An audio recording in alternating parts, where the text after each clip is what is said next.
Apa hukum wanita yang belum kawin memakai inai? Apa hukum wanita yang belum kawin memakai inai? Mohon pencerahan. Orang yang bertanya ini kirim pada ustaz ceramah seorang ustaz yang mengatakan, ringkasnya, menurut Imam Asy-Syafi'i, wanita yang sudah kawin sunat memakai inai. Tapi yang belum kawin tak boleh.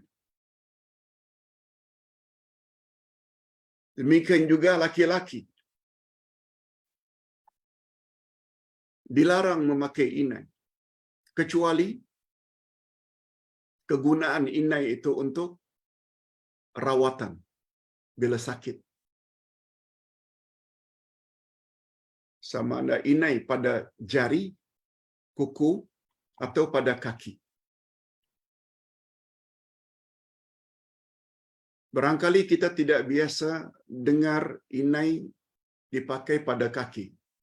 Tapi bagi kita yang pernah hidup di negara Arab yang sangat panas, yang sangat sejuk, kaki mereka biasanya berinai. Sebab kepanasan yang sangat boleh membuat kaki-kaki di bahagian tumit khasnya menjadi merekah. Lalu mereka pasang inai. Ini untuk makluman. Hadirin dan hadirat, inai iaitu semacam tumbuh-tumbuhan yang bila dipakai boleh mengakibatkan tangan atau kaki menjadi merah. Lebih kurang begitulah maksud inai. Sejenis tumbuh-tumbuhan.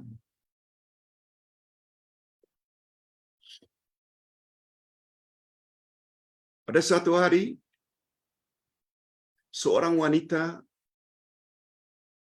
menyerahkan surat atau buku melalui tabir yang nampak hanya tangannya saja dengan surat kepada Nabi Muhammad sallallahu alaihi wasallam. Lalu Nabi menggenggamkan tangannya, tidak ambil. Lalu dari balik tabir Nabi tanya, ini tangan laki-laki ke atau wanita? Jawab wanita tersebut, saya seorang wanita ya Rasulullah. Apa jawab Nabi? Untuk menunjukkan seorang wanita, wanita hendaklah memakai inai. Itu untuk membezakan tangan wanita dengan tangan lelaki. Itu hadis sahih.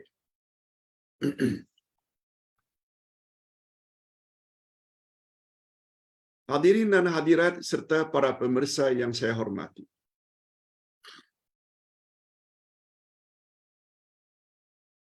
Adapun larangan wanita yang belum kawin memakai inai,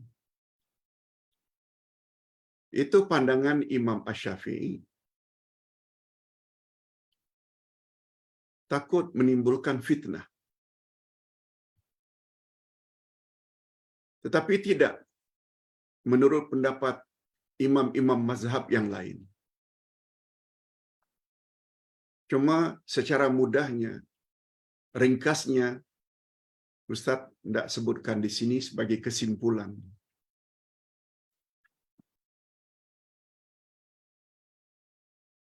Wanita yang sudah kawin,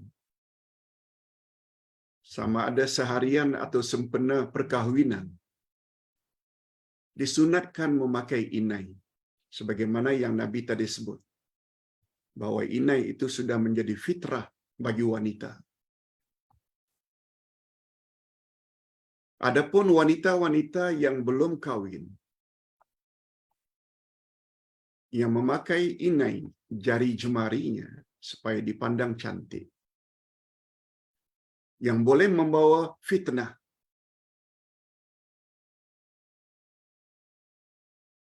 Lalu para ulama berkesimpulan hukumnya makruh. Makruh, bukan haram. Wanita yang sudah kawin hukumnya mandub, sunat. Wanita yang belum kawin makruh. Sedangkan lelaki pula hukumnya haram. Walaupun sebagai mempelai atau sempena perkahwinan, tetap haram. Sebab inai selalu dihubung kaitkan dengan tabiat wanita. Dan kewanitaan dengan inai dua yang tak dipisahkan. Oleh sebab itu, bila lelaki memakai inai, bermakna dia telah menyerupai perempuan. Dan itu mendapat laknat dan kutukan daripada Allah Subhanahu wa taala. Sabda Nabi, Allah melaknat laki-laki menyerupai wanita, dan Allah juga melaknat wanita yang menyerupai lelaki. Wallahu a'lam. Yang kedua, Pak Ustaz, dalam grup WhatsApp schoolmate, kawan-kawan sekolah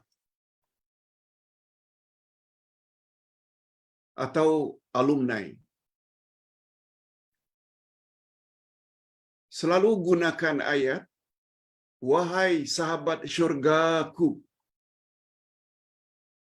Apakah sesuai panggilan itu, Pak Ustaz? Ustaz lihat juga di dalam Facebook selalu gunakan istilah itu. Wahai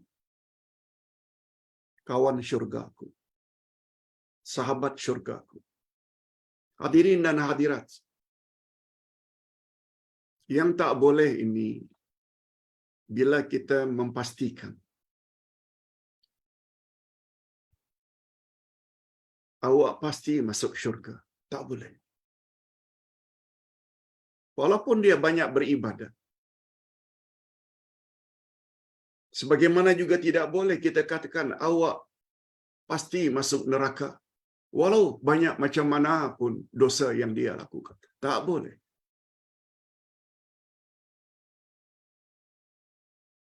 Orang yang beribadat memang bagus. Siang malam beribadat.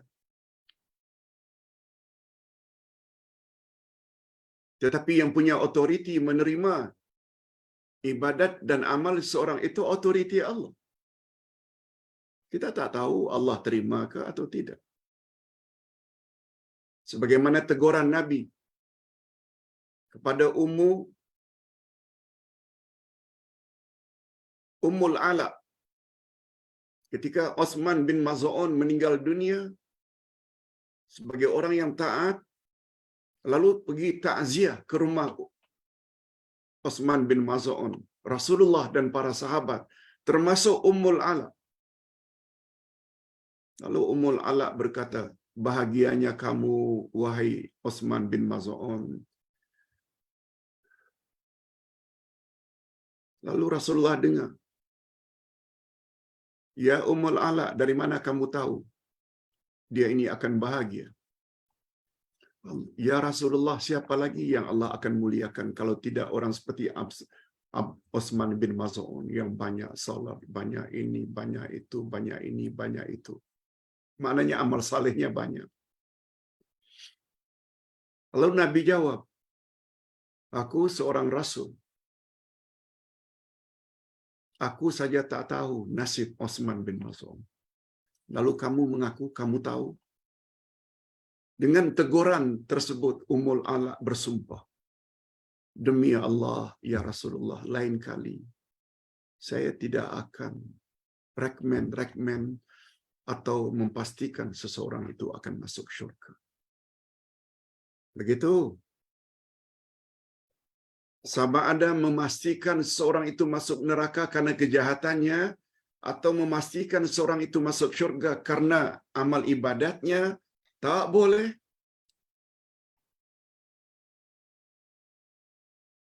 Tapi doa boleh.